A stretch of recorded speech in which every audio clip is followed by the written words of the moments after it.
such as manufactured housing parks. What? What does that mean?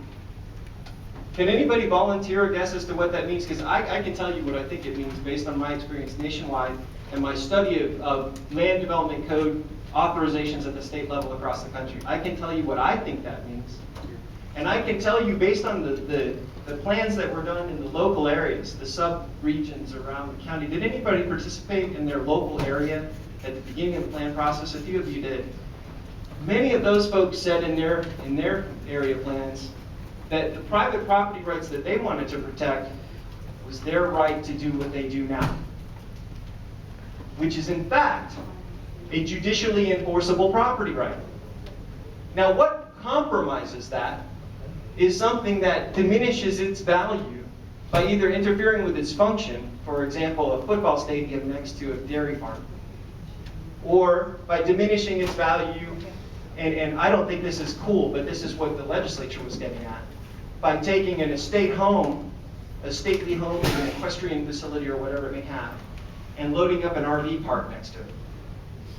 So what they were saying is, you got to protect those people that have these investments, because those investments are property.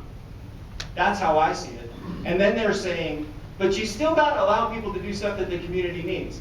Rock crushing, mining, manufactured housing parks. People got to live somewhere. We got to have everybody at all socioeconomic levels should have a decent place to live, right? Farming, forestry. We know what are bad neighbors and are good neighbors. You have this in your daily experience. If you go home and reflect upon it, you know this to be true. So the state said, we want to protect people with zoning as to their legitimate existing expectations first and foremost. It's the first purpose.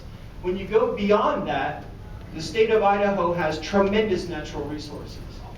And of all the rest of the purposes of the zoning law, 676501, for those of you who want to look it up, all the rest of those purposes, about half of them or more have to do with natural resource protection through zoning. It's a lot. And then there are other things in between that the zoning's supposed to do in terms of providing adequate light and air, preventing undue concentration of population, just typical stuff that dates back to the 20s when the US Department of Commerce was saying, here's a model for those states that want to have zoning. It's called the Standard State Zoning Enabling Act, back in the 20s. So you can look that stuff up, you can Google it. But look at 676501 and the things that follow. Now with respect to the planning for stuff that doesn't interfere with private property values and all of that, that is in relation to comprehensive planning, which is different from zoning. Mr. Regan, you and I have engaged this before. I hope I can provide a little bit more clarity now on how we see it. And that is that from the planning side, you're supposed to plan to remove hoops and to not throw an elbow so far that you're hurting private property values and private property rights. Legislatures talk in terms of judicially enforceable private property rights. I would submit to you that prudence demands that we need to also look at reasonable expectations and protect those too, even if no court would consider them to be enforceable property rights. It's fair enough to say that in certain circumstances that expectations should also be protected, even if the legislature doesn't go there, and I don't believe that it does. Now, in the zoning context, if you believe that you have a taking, you don't have to go to court right away. You can ask the county to give you a takings analysis. That's where the rubber hits the road in zoning.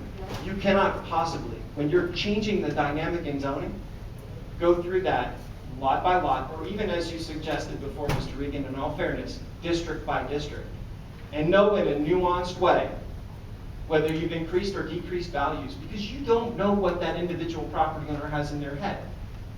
If 5-acre zoning is allowed, but the current use is a 160-acre forest that I want to cut wood on, and I don't want a residential subdivision next door, then the approval of a residential subdivision next door affects my property value negatively. Now, what would we do?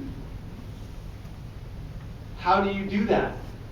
How do you change the law? Did the legislature tell the cities and the counties, you have to zone, but once you zone, you can never, ever change it, because you can never engage in the complexity of figuring out that problem, because I promise you, you can't.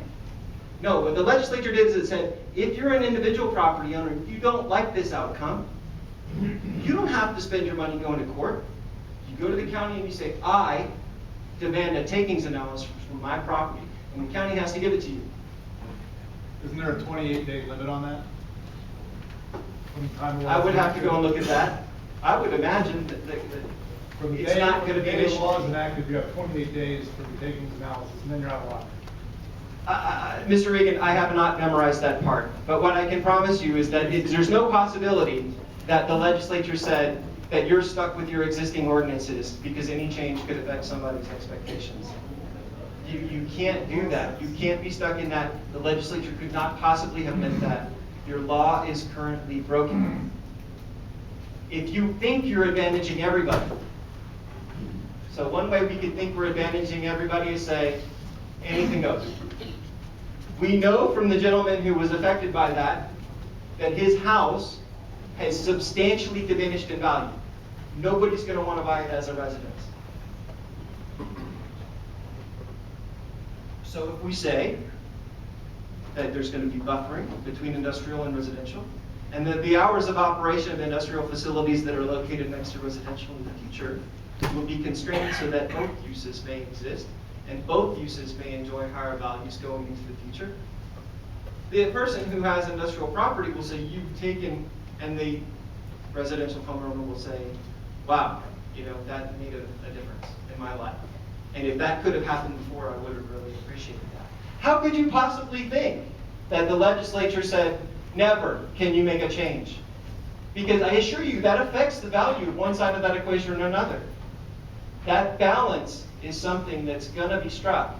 And the courts have consistently said, to the Supreme Court, that the benefits and burdens of living in society are going to be changed from time to time. And as long as we don't go too far to effectuate a taking, that's the cost of living in a civilized society. We've lost civility where those rules have failed. We've lost it. Tom, a question on there. Yes, sir. Well, all I want to say is probably in keeping with what we're talking about here. Is the problem with the hauling proceeding is simply that you arbitrarily create winners and losers. And for instance, a large landowner, in agriculture, a large landowner, you just robbed his property value because you limited what he can do with it. On the other hand, you take a large property owner in a rural area and you just gave him $1 trillion because he can develop it, and he just happened to be the lucky guy in the draw because he had large land in a developing area. And the whole problem with everything here is government is taking the decisions from the individual.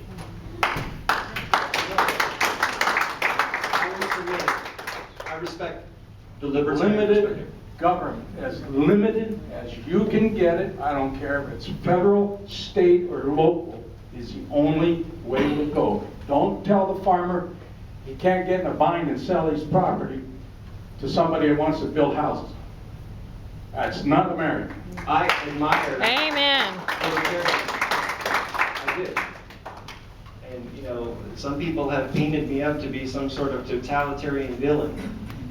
No, you did. But it seems to me that the state has said that in the state constitution, the counties are an arbiter of the state.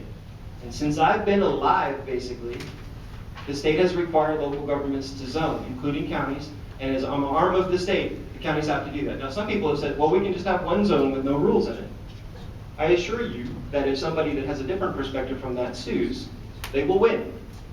Because that's not where the legislature went. The legislature actually said you have to look at building height, setbacks, any number of things have to be included in there, in that district. So what they didn't mean to say is that you have to zone and you have to protect existing rights while allowing for manufactured home parks by saying anything goes.